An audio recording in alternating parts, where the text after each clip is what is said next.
Siapakah orang Filistin yang tidak bersunat ini?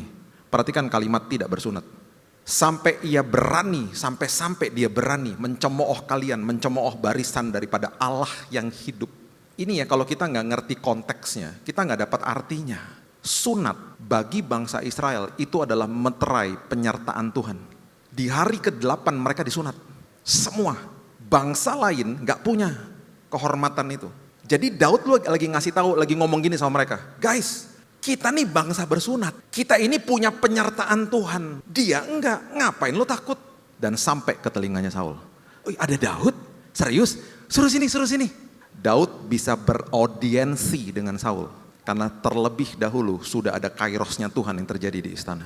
Kita nggak pernah tahu, Tuhan sedang merancangkan sesuatu dalam hidupmu. Ingat, selalu dengar suara kebenaran dalam hidup kita.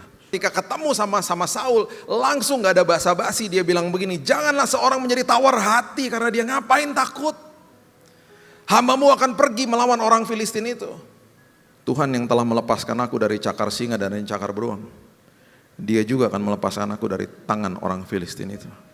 Nasib sebuah bangsa diserahkan kepada bocah itu. Dan dia maju. Dan sebelum dia maju, Saul bilang gini, pakai baju perang lah. Dia bilang, berat bos. Gak bisa, berat, gak enak. Terus kamu mau bawa apa? 5 batu, tas kecil buat batunya, umban sama tongkat. Diketawain sama Goliat. Goliat bilang begini, I will give your flesh to the birds. Saya akan kasih daging kamu kepada burung-burung. Ini yang Daud katakan. Engkau mendatangi aku dengan pedang dan tombak dan lembing. Aku mendatangi engkau dengan nama Tuhan semesta alam, Allah segala barisan Israel yang kau tantang itu.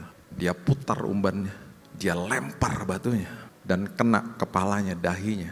Bapak Ibu yang ngerti fisika, sebuah batu mendarat di kepalanya seorang raksasa dan membunuh dia, itu probabilitasnya hampir tidak mungkin. Bukan batu yang membunuh Goliat.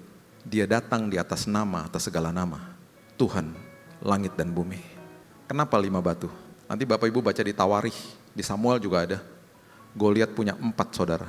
Berarti di dalam benaknya dia, kalau sampai saudaranya keluar, gue udah siapin 1 batu buat 1 raksasa. Berarti 1 batu membunuh 1 raksasa. Kenapa? Kenapa dia begitu yakin? Kenapa punya iman seperti itu? Dia percaya apa yang kecil di tangan saya, kalau bermitra sama Tuhan saya, pasti jadi perkara besar. Pasti jadi perkara besar.